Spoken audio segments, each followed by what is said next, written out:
Hi guys, it's Kelly and I'm back with another video. This video is actually part of the Pretty Pink Posh September release, and they are doing a blog hop with four $25 gift cards. So there'll be a link if you're watching on YouTube in the description box below if you would like to go leave a comment to enter. They're doing it, it's open until the 19th. So you may have noticed I sound a little bit different. It's because my son was sick and he decided that he was going to share the love and the germs. So I apologize. I wanted to get the video up. I'm probably going to sniffle through it. I can't do anything about it. I'm sorry. So basically I wanted a really just pretty nighttime sky background. So I'm working on Nina 80-pound cardstock, and then I did Salty Ocean about 3/4 of the way down, then Blueprint Sketch about halfway, and now I'm adding Chip Sapphire.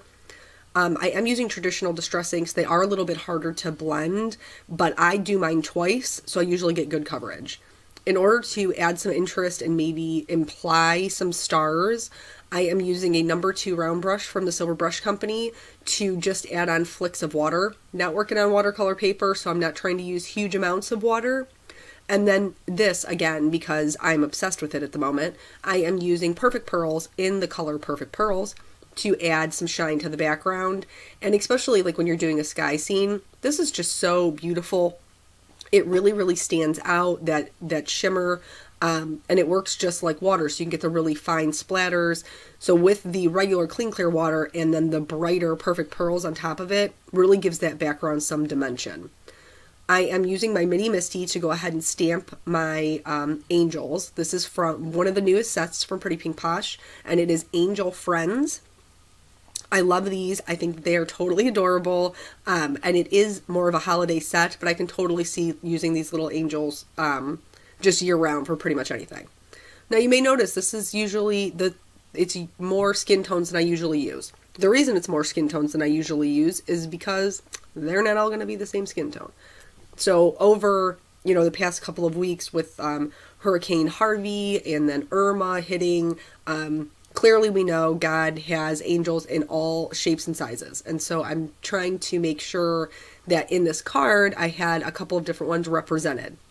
So this first angel is just my traditional, what I go to when I'm going to color a person image. And so she's on the left-hand side, my light source in the top right-hand corner. So her hair is going to cast a shadow over her face.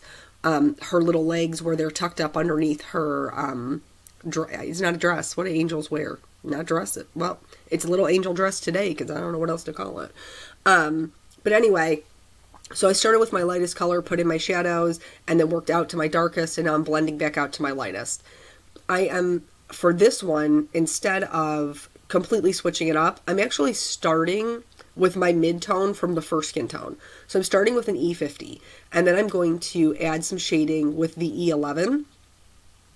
Same thing that I was doing before, so the hair's casting a shadow on the face, her sleeves will cast a shadow on her hand, same thing with her legs. The highlight's just going to be on a different part because she's facing away from the light.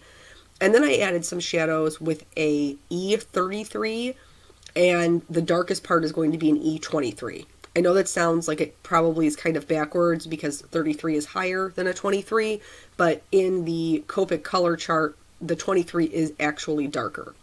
So blending all that back out, and then I'm going to go in with the lightest color, and you'll see how much that really lightens up the skin tone and blends everything together. But she is still clearly a much darker pigmented skin than the one on the left. This will be our darkest one.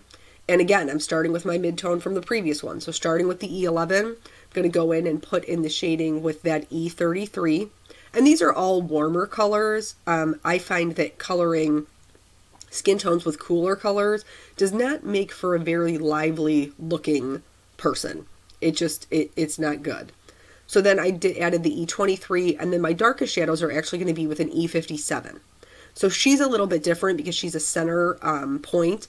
Her shading on her legs is going to be on the inside, where your legs meet is where it's typically darker. And then she has about equal shading on her face for her hair. So just blending that all back out, and then the lightest color is going to be that E11, really kind of warm that skin tone up. But all three of them are clearly different shades, which I really, really liked. I'm doing the same thing for their hair. I'm mixing up, instead of just continually pulling out new markers, I'm just mixing up, well, kind of what I have. When I color hair, I prefer to use the flicking method. I feel like this gives me the best blend and really creates that highlight point. So I'm adding flicks of color using just the tip of my marker from the darkest point. So where her part is going to be darker, where her hair is tucked behind her wing will definitely be darker. And then for this girl on the left-hand side where her hair, well, it's her right. My right, her left, whatever. The one where her hair is falling behind her ear, folks. That's what I'm trying to say. That will obviously be darker because it's tucked behind her ear and then it's behind her body. So I used 3 colors for this and then blended everything back out. I did conserve some white in the highlight point of her hair to really give it that shine. For the young lady over here on the right-hand side, I'm going to use an E55 and an E57, but then I'm going to bring in some cooler tones. I think even myself, we have a tendency to just use color families together. So when I want to color a image, whether I want to color them blonde or brunette, I tend to reach for my E50 family. So if I'm going blonde, I'm going to go E50, E53, 55, 57. If I want them to be brunette, I'm going to go 53, 55, 57, 59. So it just depends on what you're doing, but you can mix them. And here I started with the more golden colors in the 50 family, but I'm adding my shading with the 70s, which are super cool. I mean, they are very ashy colors.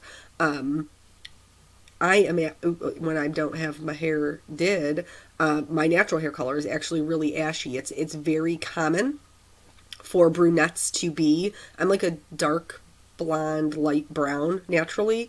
And it is a very ashy color. So when I dye my hair, which I'm unashamed, I put in the highlights,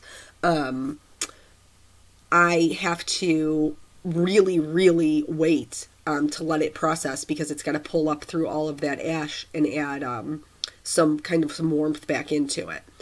So anyway, this one I'm just doing with the straight 70s. And you can see how much cooler that is. There's not nearly as much warmth in it, but it matches her skin tone. So it's totally okay. And I did the same thing, leaving that little highlight where the sun would hit on the top. Well, where the light would hit, not the sun. This is a night scene, Kelly. I'm using R20 to just add a little bit of blush to their cheeks. And then I'm going to move on to my cool grays to kind of shade this banner. I'm not spending a whole lot of time on the banner. When you're coloring something white, I'm going to do their collars first. Anyway, when you're coloring something white, you are only adding the shadows. Their collars are tucked up pretty high underneath their chin, so they're not going to have a whole lot of bright white area. But we are going to leave just a little bit of white on the edge. For the banner, you're only adding in the shadows, remember? So I'm not going to put anything in the center, and when I add the shading with the C3, I'm actually just kind of doing 2 like elongated flicks more toward the center, and then I'll do the same thing with the C5. They'll just be much shorter, and I'm not even going to blend it out. I'm just going to leave it because it looks like gathered fabric just the way it is. For their little outfits, I opted to go with some lighter blues. This is going to look really, really bold on this piece of paper because they don't have much other color to compare it to. But once we get it on the background, they are really going to lighten up and it'll just have a hint of color. So I use the B01 to put in my darkest areas. There's going to be shadows where their arms come across their body. There's going to be shadows underneath their collars.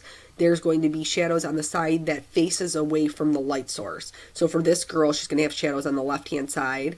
I do add a little bit of shading sometimes on the opposite side, just to get a little bit more color in there, but it's not necessary. I'm blending that all out with a B00, which is super, super light, and it's just to get a good blend. And then I added that to their wings as well. I like to outline my images. I like a bold black outline.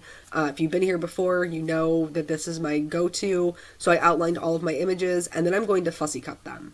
Something to note, there are dies available with this stamp set. I just don't have them, and I wanted them to be popped up, so I fussy cut them. It's totally cool.